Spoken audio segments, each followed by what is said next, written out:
नमस्कार, स्वागत है आपका। आप देख रहे हैं कल की तैयारी। मैं हूं आपके साथ प्रशांत पांडे। एक शो जहां पर हम आपको एडवांस में तैयारी करवाते हैं कल के बाजार की। बहुत क्रूशल दिन है कल, क्योंकि ट्रंप के टैरिफ ऐलान के बाद मार्केट जो है, भारतीय बाजार उस पर रिएक्ट कर रहे होंगे और वो बहुत अहम हो जाता है। इसके अलावा चूंकि इसके बाद धीरे धीरे हम अर्निंग सीजन की तरफ बढ़ेंगे मिड ऑफ अप्रैल से, और इसके साथ ही किस तरह से बाकी सेक्टर्स परफॉर्म करते हैं इन्हें भी देखना होगा। तो आज का दिन बहुत अहम है कल की तैयारी करने के लिए। कल के बाजार में किन लेवल्स पर आपको नजर रखनी है ये भी हम आपको बताएंगे, और इसके साथ ही कमाई के मौके भी आपको जानने को मिलेंगे। एक ऐसा शो मार्केट बंद होने के बाद जहां आप अपने सवाल भी भेज सकते हैं। यूट्यूब पर ये शो देखते वक्त अपने सवाल भेजिए। याद रखिए, जब भी अपना सवाल भेजिए तो अपना और अपने शहर का नाम, किस भाव पे आपने स्टॉक लिया हुआ है, किन लेवल्स पे आपने खरीदारी की हुई है, ये सभी आपको बताना होगा। तभी जाकर हम आपको बेहतर तरीके से राय दे पाएंगे। यही नहीं, आप जब भी सवाल भेजिए तो अपना नजरिया जरूर बताइए, जिसके जरिए हम समझ पाएंगे कि आप शॉर्ट टर्म या लॉन्ग टर्म के खिलाड़ी हैं। हमारे दिग्गज एक्सपर्ट आपको बेहतर तरीके से मार्गदर्शन कराएंगे, लेकिन इस शो में आज जो आप सवाल पूछेंगे उसका जवाब आपको आने वाले शोज में जानने को मिलेगा। चलिए बढ़ते हैं आगे, और आज आपकी विशेष तैयारी कराने के लिए हमारे साथ दो बेहद खास मेहमान हैं। हमारे साथ तेजस शाह हैं, जो कि वीपी हैं technical research JM financial services limited में, और हमारे साथ स्नेहा पोद्दार हैं, असिस्टेंट वाइस प्रेसिडेंट हैं, रिसर्च एनालिस्ट हैं मोतीलाल ओसवाल में। Women from Motilal Oswal, Sneha Poddar. आप दोनों का बहुत बहुत स्वागत। अपना कीमती समय आपने दिया, उसका बहुत बहुत शुक्रिया। तेजस, मैं आपके पास आऊं उससे पहले जरा अपने दर्शकों के सामने बाजार का ब्यौरा दे देता हूं। तो निफ्टी में 150 अंकों की तेजी नजर आई। 23,350 के आसपास क्लोजिंग ली है। एग्जैक्ट नंबर 23,330 के आसपास के हैं। बैंक निफ्टी में 520 अंकों की तेजी पर क्लोजिंग ली, 51,350 के पास बंद हुआ। बात करें अगर हम बाकी पॉकेट की, खासतौर पे मिड कैप और स्मॉल कैप में, तो यहां पर आप देखिए कि मिड कैप जो है वो लगभग 1.5% चढ़कर बंद हुआ, और वहीं स्मॉल कैप में 1% से ज्यादा की तेजी देखने को मिली। अगर हम आज के बाजार में पूरी तरह से एक्शन को देखें तो आप पाएंगे कि टाटा कंज्यूमर जो है वो आज टॉप गेनर रहा निफ्टी का। जोमेटो जो है वो यहां पर लगभग 5% चढ़कर ये भी निफ्टी के गेनर की लिस्ट में शामिल रहा। Titan, IndusInd bank, Tech Mahindra, Trent, Maruti Suzuki और ब्रिटानिया, ये सभी आज निफ्टी के गेनर्स में शामिल रहे। बीईएल, भारत इलेक्ट्रॉनिक्स लिमिटेड, लगभग 3.5% गिरकर निफ्टी का टॉप लूजर बना। UltraTech cement, Nestle, Bajaj Finserv, power grid में आधे से 1.25% तक की गिरावट हमें देखने को मिली। जरा मार्केट ब्रेथ लेकर आइए, यानी एडवांस डिक्लाइन रेशियो को भी सामने लेकर आइए, और यह बताता है कि आज स्टॉक स्पेसिफिक एक्शन भरपूर रहा। 2016 स्टॉक ऐसे रहे जो कि आज हरे निशान में बंद हुए। 678 शेयर ऐसे रहे जो कि लाल निशान में बंद हुए। इन सब के बीच में अहम खबरें भी हमने आपको बता दी। तेजस, मैं आपके पास आना चाहूंगा। जैसा मैंने शुरुआत में अपनी कमेंट्री में कहा कि कल भारतीय बाजार ट्रंप के टैरिफ ऐलान, रेसिप्रोकल जो टैरिफ है उसके ऐलान पर रिएक्ट कर रहे होंगे, लेकिन हमें यह भी मानकर चलना होगा कि चूंकि ये पहले से तय है तो भारतीय बाजार ने मैच्योरिटी दिखाते हुए इस ट्रिगर को पहले भी बहुत हद तक एब्जॉर्ब कर लिया है। फिर भी कल के बाजार में अगर नजरिया लेकर चलें, किन लेवल्स पे ध्यान रखना होगा और कौन से सेक्टर इससे अफेक्ट हो सकते हैं? गुड आफ्टरनून प्रशांत जी और सभी दर्शकों और पैनलिस्ट को मेरा नमस्कार। निफ्टी की हम बात करें तो निफ्टी में हम कल 350 पॉइंट की गिरावट देखी थी, और आज निफ्टी में जो है ऑलमोस्ट 167 पॉइंट्स की रैली देखी है। निफ्टी जो एक अहम स्तर है 23,100 का, वहां से रिबाउंड किया है। 23,100 का जो लेवल है वो इसकी 50 डे एक्सपोनेंशियल मूविंग एवरेज है, जिसने होल्ड किया, और कल के सत्र में ही हमने देखा कि एक हल्की सी बाउंस बैक आई थी, और आज जो था वो एक फॉलोअप बाइंग भी आया है। तो 23,000 से लेके 23,100 के बीच में काफी स्ट्रॉन्ग सपोर्ट जोन है। जब तक ब्रीच नहीं करता है, मुझे लगता है इर्रेस्पेक्टिव ऑफ आज ट्रम्प टैरिफ में क्या अनाउंसमेंट आता है, जब तक ये लेवल होल्ड करता है, मुझे लग रहा है ये जो रैली आज हुई है वो बरकरार रहेगी। 23,400 का एक इमीडिएट बेस पे रेजिस्टेंस है, वो 200 दिन की मूविंग एवरेज है। जैसे ही ये सरपास होगा, मुझे लग रहा है कि जो रैली है वो एक्सेलरेट होके ऊपर में हम 23,600 से लेके 23,650 तक के भी लेवल्स देख सकते हैं। तो ब्रॉडर ब्रॉडर जो स्ट्रक्चर है निफ्टी का अभी भी बाय ऑन डिप्स का है, 23,000 का बेस है फॉर द मार्केट, और इमीडिएट बेसिस पे जो सपोर्ट है वो 23,300 के करीबन है। तो जब तक ये अहम लेवल ब्रेक नहीं होता है, इर्रेस्पेक्टिव ऑफ आज क्या अनाउंसमेंट आता है, मार्केट में जो है रैली वो बरकरार रहेगी, और आने वाले दिनों में हम देखेंगे कि बैंक निफ्टी और फाइनेंशियल निफ्टी जो है वो लीड करेगा मार्केट को।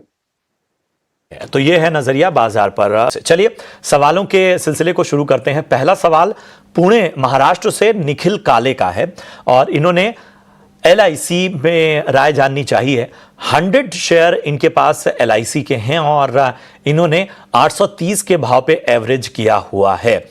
बताएं तेजस, LIC 830 की इनकी एवरेज प्राइस है, क्या राय बन रही है आपकी? देखिए LIC का चार्ट स्ट्रक्चर देखें तो काफी स्ट्रॉन्ग चार्ट स्ट्रक्चर है। स्टॉक ने एक अच्छा खासा बेस बना दिया है 715 से लेके 730 के करीबन, और उसके बाद हमने लगातार स्टॉक में एक रैली देखी थी, और पिछले 4-5 सत्रों से हम देखेंगे तो स्टॉक ने अपनी 50 दिन की मूविंग एवरेज को भी सरपास कर दिया है, और एक आज हैमर कैंडलस्टिक पैटर्न फॉर्म भी हुआ है जो बता रहा है कि ये जो रैली है वो बरकरार रहेगी। तो मेरी राय में उनको 780 के स्टॉप लॉस से होल्ड करना चाहिए स्टॉक। ऊपर में मुझे लग रहा है इमीडिएट बेसिस पे स्टॉक का टारगेट रहेगा 870 का, और अगर ये लेवल सरपास होता है तो मुझे लग रहा है 900 तक भी ये स्टॉक जा सकता है। सो बाय ऑन डिप्स की रणनीति रखनी चाहिए LIC में। ठीक है, तो बाय ऑन डिप्स की रणनीति यहां पर रखने की जरूरत है LIC में। अगले जो हमारे दर्शक हैं उनका नाम है दीनदयाल देवड़ा, जोधपुर राजस्थान से हैं और इनके पास एंजल वन के शेयर हैं। तेजस 600 शेयर हैं, 2300 के भाव पे लिया है। एक साल का नजरिया ये लेकर चल रहे हैं। 2300 के भाव के हिसाब से, एक साल के नजरिए के हिसाब से एंजल वन मुनाफे में है, क्या करना चाहिए? एंजल वन की बात करें तो ये स्टॉक में हमने एक अच्छी खासी गिरावट देखी थी फ्रॉम द लेवल ऑफ 3500, और स्टॉक ने अभी जो है 1950 से लेके 2000 के बीच में एक अच्छा खासा बेस बना दिया है। चार्ट स्ट्रक्चर इंप्रूव हो रहा है क्योंकि इनका नजरिया लंबी अवधि का है। मुझे लग रहा है ये स्टॉक जो है जब तक 2150 के ऊपर होल्ड करता है, आने वाले दिनों में हम ये स्टॉक में एक अच्छी खासी रैली देख सकते हैं, और ऊपर में मुझे लग रहा है 2525 का एक फर्स्ट टारगेट आ सकता है फ्रॉम 1 ईयर पर्सपेक्टिव, और वो अगर लेवल सरपास होता है तो 2700 तक भी स्टॉक जा सकता है। तो मेरी सलाह यही रहेगी कि स्टॉक को होल्ड करे with a stop loss below 2150। Stock को होल्ड करने की सलाह और आगे के लेवल्स भी आपको बता दिए गए। स्टॉप लॉस का ध्यान रखिए। अराफात हमारे अगले दर्शक हैं और इन्होंने टाटा स्टील में खरीदारी की हुई है। 100 शेयर इनके पास हैं, 134 के प्राइस से इन्होंने लिया हुआ है। 4 महीने का नजरिया लेकर चल रहे हैं। चूंकि ये शॉर्ट टर्म का नजरिया है तो तेजस मैं आपके पास आना चाहूंगा, बताइए क्या करना चाहिए? देखिए टाटा स्टील का चार्ट स्ट्रक्चर भी काफी स्ट्रांग है। स्टॉक अभी हायर टॉप हायर बॉटम बना रहा है और शॉर्ट टर्म मूविंग एवरेज इसके ऊपर कंटिन्यूअसली सस्टेन कर रहा है क्योंकि इनका नजरिया शॉर्ट टर्म का है। मेरे हिसाब से ये स्टॉक में बने रह सकते हैं। इसमें एक डीप स्टॉप लॉस लगाना पड़ेगा 146 का। जब तक ये स्टॉक 146 के ऊपर ट्रेड कर रहा है, मुझे लग रहा है ऊपर में ये स्टॉक 165 का लेवल इमीडिएट बेसिस पे टेस्ट कर सकता है, और अगर वो लेवल सरपास किया तो मुझे लगता है स्टॉक ऊपर में 175 तक भी जा सकता है। सो होल्ड करने की सलाह है विद स्टॉप लॉस बिलो 146। ठीक है, तो स्टॉप लॉस के साथ होल्ड करने की सलाह और आगे के लक्ष्य जो हैं वो शॉर्ट टर्म के नजरिए से क्या हो सकते हैं वो भी आपको बता दिया। क्या विनय शुक्ला का सवाल लेते हैं। विनय शुक्ला ने KEI इंडस्ट्रीज पर अपनी राय जाननी चाहिए और 400 शेयर इनके पास हैं। 3078 के भाव पे इन्होंने KEI इंडस्ट्रीज का शेयर परचेज किया हुआ है। इनके भाव से थोड़ा ही ऊपर है स्टॉक का, लेकिन चूंकि संख्या ज्यादा है इसलिए नुकसान भी ज्यादा होता हुआ। तेजस, KEI इंडस्ट्रीज 3078 की बाइंग, क्या राय बन रही है आपकी? देखिए KEI इंडस्ट्रीज की बात करें तो स्टॉक अभी भी एक डाउन ट्रेंड में चल रहा है। इनके जो खरीद भाव से है ज्यादा नीचे नहीं है। स्टॉक अभी भी लोअर टॉप लोअर बॉटम का फॉर्मेशन बना रहा है। स्टॉक थोड़ा ओवरसोल्ड जोन में है तो मुझे लग रहा है एक रिलीफ रैली आ सकती है, बट कोई बड़ी रैली की गुंजाइश लग नहीं रही है। 2750 के करीबन स्टॉक ने एक सपोर्ट लिया है, तो मेरे हिसाब से वो स्टॉप लॉस लग के अभी स्टॉक होल्ड कर सकते हैं, और अगर ये स्टॉक इनके भाव के करीबन आता है तो मुझे लग रहा है भाव टू भाव एग्जिट करना चाहिए। ठीक है, तो आपका भाव जब आ जाए तो यहां से आपको एग्जिट करने की सलाह मिलती हुई। समय सीमा इतनी ही है, तो इसलिए हम ज़्यादा सवालों को अब आगे शामिल नहीं कर पाएंगे, लेकिन आप अपने सवाल हम तक पहुंचाते रहिए। फिलहाल बढ़ेंगे खास सेगमेंट वीआईपी शेयर्स की ओर।